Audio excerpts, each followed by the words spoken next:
Good morning મિત્રો.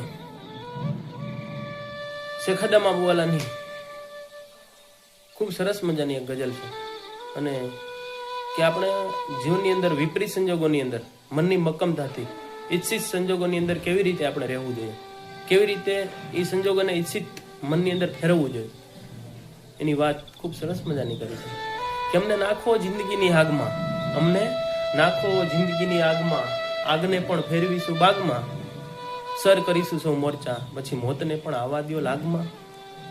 મરીશું તો ખુદ મોત માટે જાન થઈ જશું, મરીશું તો ખુદ મોત માટે જાન થઈ જશું.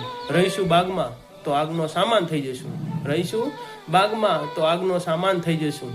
ઉછાળા મારીને અમને ન પાછા વાળો સાગર, ઉછાળા મારીને અમને ન પાછા વાળો સાગર, કિનારો આવશે તો ખુદ તોફાન થઈ જશું.